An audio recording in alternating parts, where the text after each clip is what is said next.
Brothers, sisters, dignitaries and gentlemen, thank you for tuning in to another wonderful class on the Bhagavad Gita as it is.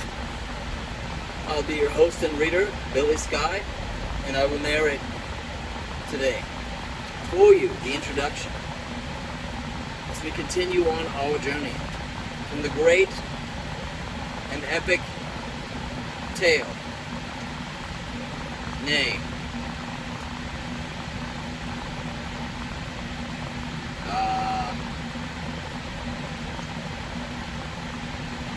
classic Bhagavad Gita as it is by A.C. Bhaktivedanta Swami Prabhupada. I couldn't think of the name. What's the name for a true story? All I can think of is that fiction, novel, fable. Those are all false stories. Historical. This is a historical story.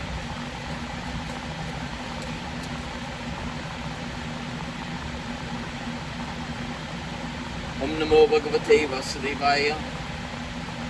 Chapter Bhagavad Gita as it is, page 19 of the introduction.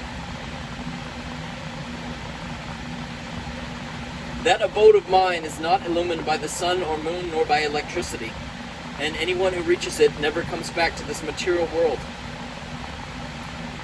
This verse gives a description of that eternal sky.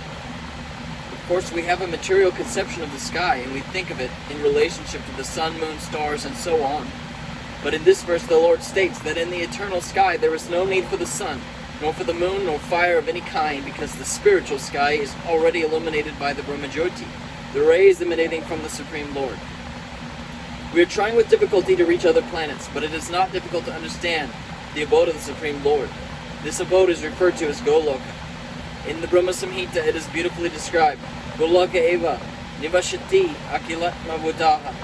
The Lord resides eternally in his abode Goloka, yet he can be approached from this world, and to this end, the Lord comes to manifest his real form, Satchidananda Vigraha. When he manifests this form, there is no need for our imagining what he looks like. To discourage such imaginative speculation, he descends and exhibits himself as he is, as Shamasundara. Unfortunately, the less intelligent deride him because he comes as one of us and plays with us as a human being. But because of this, we should not consider that the Lord is one of us.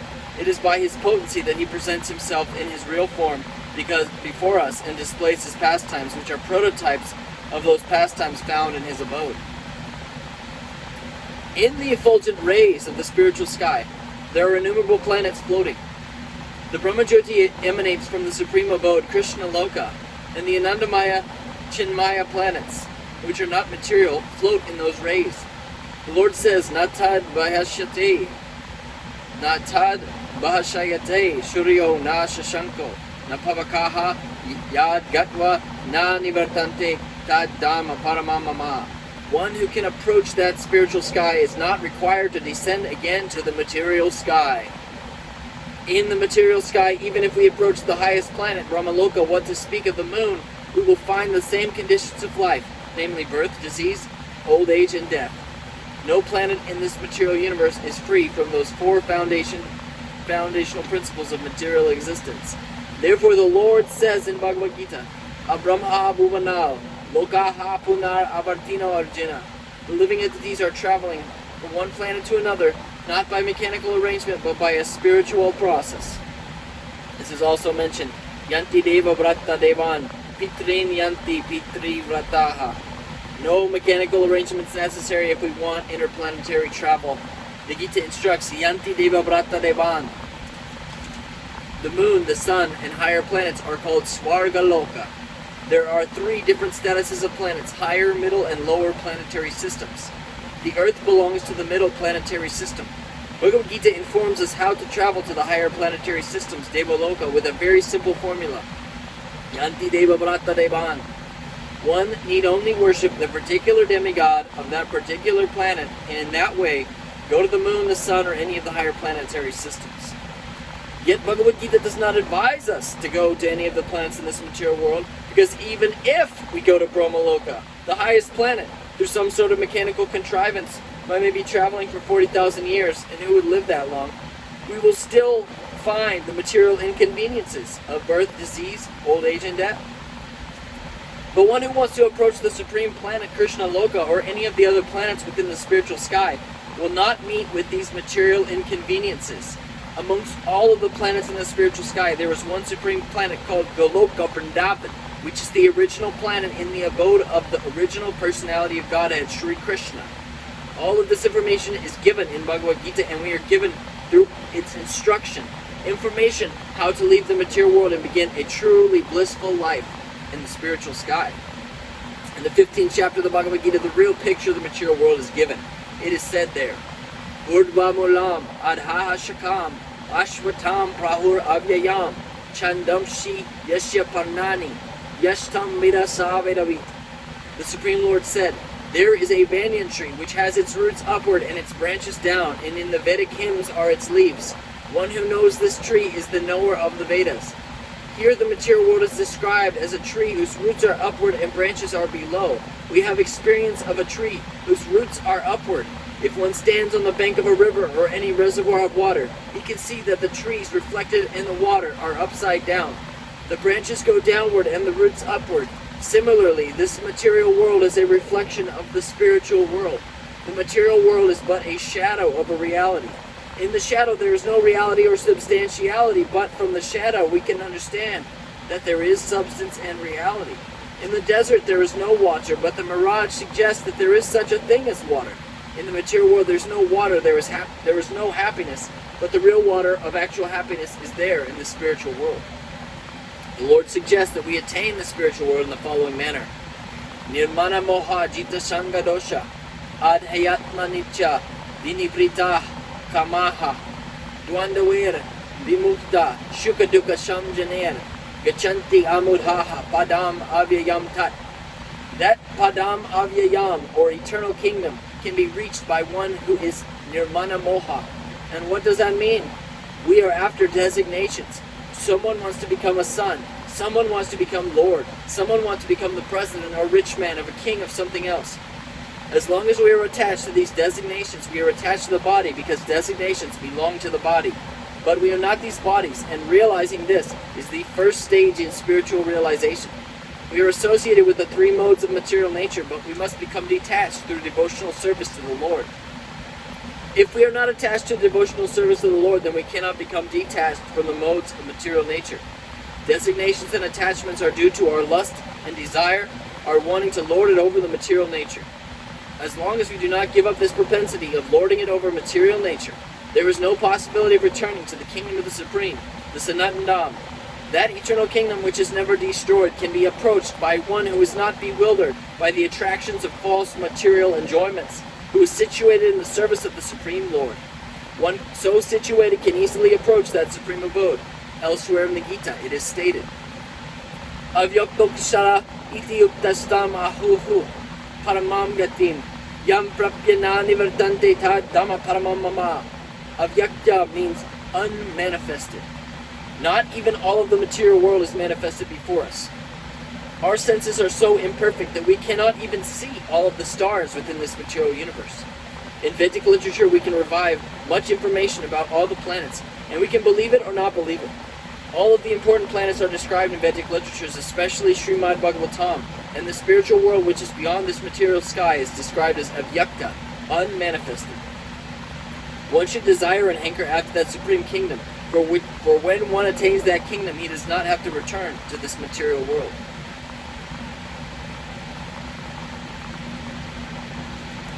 Okay, I think that's a good stopping place for tonight. The next page moves on to a different subject. We're getting pretty close here. We've got a few weeks left to finish the introduction to Bhagavad Gita as it is.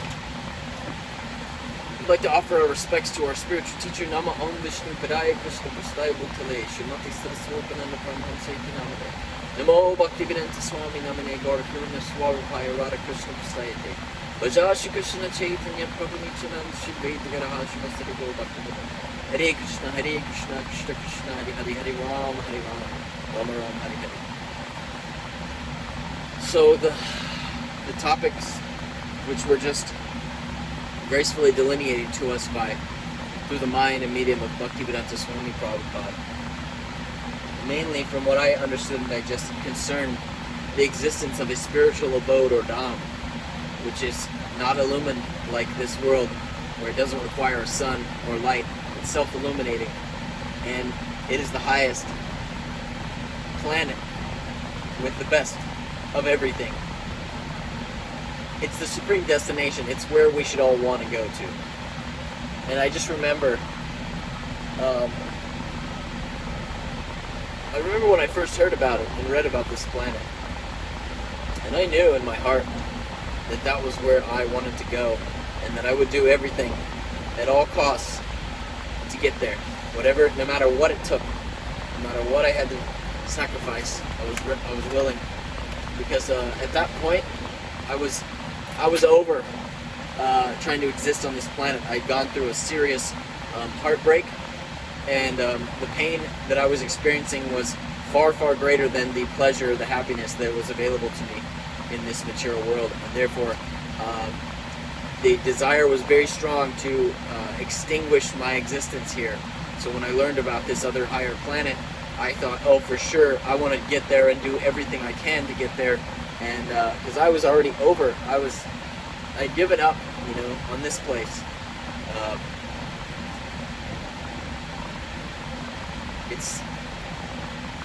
It's challenging because that, you can have a moment of giving up on this place, but that tendency to enjoy comes back and back, just like Bhaktivedanta was saying, that tendency we have to lord ourselves over material nature. It comes back with a vengeance, even after one decides that they want to surrender. And so, but at least I had that moment of going, yeah, you're right, what they're saying is correct, and there's really no true happiness to be found in this world, and let's get to the spiritual abode. What do we have to do? Let's walk this path. Let's figure it out. And it's a science. It's a very well delineated and known science, and it's passed down through disciple succession from one bona fide spiritual master to the next through parampara. And this bonification is what gives authority to this process and path. Earlier today, people were talking about how we have a common ancestor with monkeys, and how humans descended from, monkeys. And it's such utter nonsense, it's pure speculation.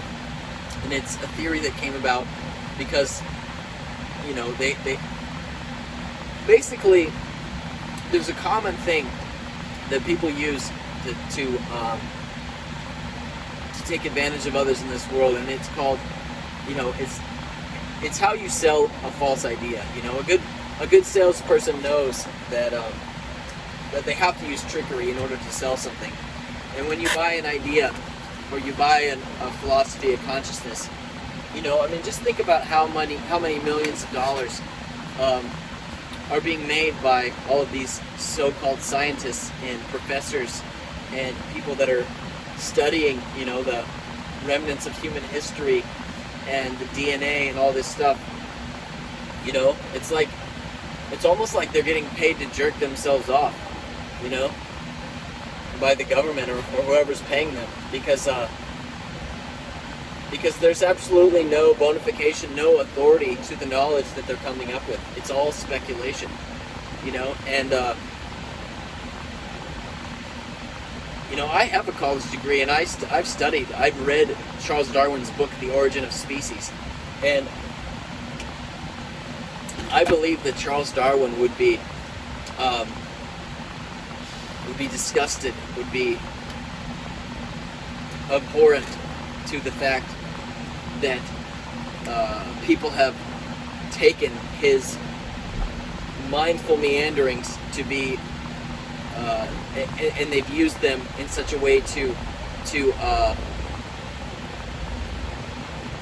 get people to accept this crazy notion of what is now called evolution. Okay, in Charles Darwin's Origin of Species, you should read this book before you come to a conclusion. Everyone, has an idea about evolution, has an opinion on this, and people fight about it online endlessly. you've ever smoked marijuana and just thought about something, pondered, speculated, and you've ever tried to write some stuff down, that is what Charles Darwin's book sounds like when you read it. And he does not himself make any claim that any of this information that he's putting out is to be accepted as fact. He himself acknowledges in his book that he is simply meandering, speculating, and these are the thoughts that are coming out of his mind as he's observing these different things in the Galapagos Islands. He goes to this island. Oh, the birds and the turtles have these traits. So he goes to this island. Oh, there's different predators, and therefore they've evolved these traits. So there's this scientific basis, this truth, this reality that beings can adapt and change over time and develop specific characteristics. And then what happens is they use this factual basis of change over time, and then they sell this idea. They get people to conclude that humans descended from monkeys, which is a complete, there's no authoritative basis for that whatsoever. It's completely false, and it's ridiculous if you think about it. You came from your mama, okay? Where did she come from? She was born from your grandmama, and your grandmama was at one time a baby and was born from her great-grandmama. She was a baby, one time born from her mama, and she was a baby born from her mama. And if you trace that back, you will never, ever, ever find a monkey. You will not. No matter what human you talk about, you're never gonna fucking find a monkey in that lineage, because humans didn't come from monkeys, and there was no common shared ancestor. Someone was saying, oh, there's a shared ancestor, I mean, it's like, at one point, this monkey, fucked another monkey, or a monkey fucked a human, and no, that's fucking bullshit. That is what you call retardation. They got passed off, and now people have accepted it because Charles Darwin said some other shit that was fucking true and right on. So this is what people do. They say something that's true and right on, they get you to believe it, and then they sell you some bullshit by sharing some kind of link between what's true and right on and what's bullshit. So we have to be smarter than that. You have to be savvy to these salesmen and these politicians that are pushing this agenda. What they're pushing now is modern science and putting in the textbooks. There's a motive and an agenda, and there's people profiting off of that. And so therefore, where there is a dollar and where there is profit and where there is greed, you can assure that there will be false narratives. So where can we find the true narratives? We have to look through to Parampara. We have to look through the disciplic succession. The knowledge is preserved and passed down by the most authoritative sources.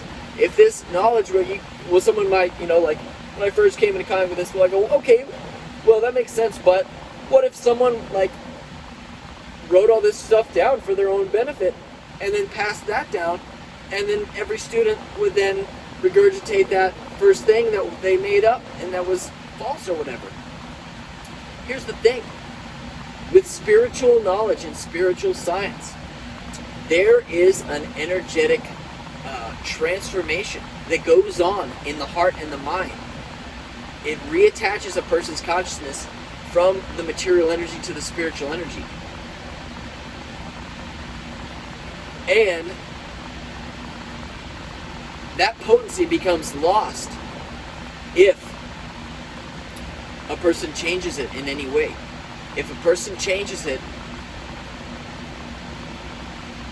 if they, through some self-motivation, like we were talking about earlier, they come up with some kind of false story that benefits themselves, the potency becomes lost. In other words, that knowledge no longer has the ability to transform a person's heart and create in them a wellspring of spiritual enjoyment. In other words, there is a type of spiritual happiness or ecstasy which is called prema bhakti, which is also, before it evolves to prema, it's called bhava.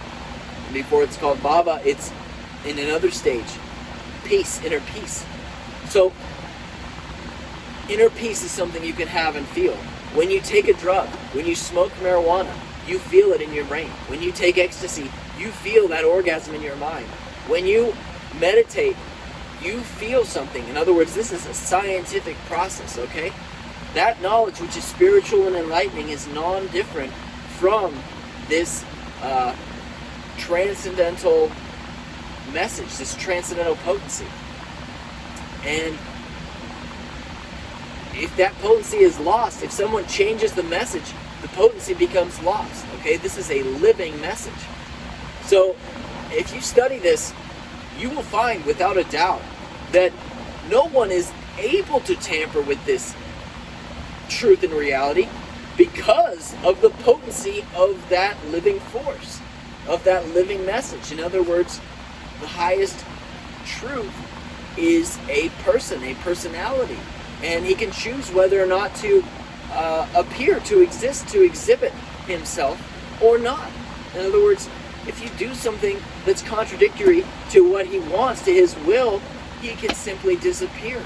It's called the shadow of the name. You know, you can hear people chanting Gopala Govinda Rama Madana Mohana.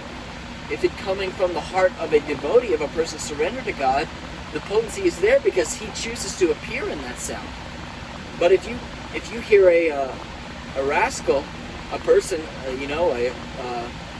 someone who's trying to sell you a false idea, pass it off as reality so that they can get some money or get some pride or prestige or whatever, power, they can say Gopala Govinda Rama, and you can listen to it over and over.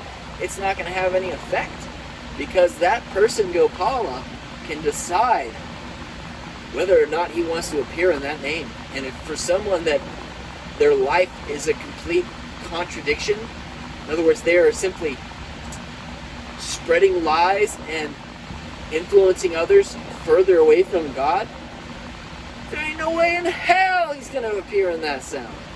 So that's why the sound from such a person's mouth is called the shadow of the name, the shadow of the holy name. In other words, it's a shell. It's like an eggshell with nothing inside. There's no yolk in that shell. It's an empty shell. On the outside, it may look like a shell, like a plastic apple. You get a plastic apple, you bite into it, there ain't no apple in that apple. It just looks like an apple, but there ain't no apple. And this is the importance of discipleship succession. One must come into contact with those that are linked up in discipleship succession to the Lord himself in his spiritual abode. In this way, we can connect up. We should serve those people and surrender to those people and inquire as to what we can do to help them. That is our number one priority. None of this other stuff is very important. Maintenance of the body is secondary. Okay? So I hope we can digest this, understand this message, because it's incredibly important to our own life. And now, for our secondary phase, I'm going to be playing some ukulele.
Haribo, thank you so much for joining.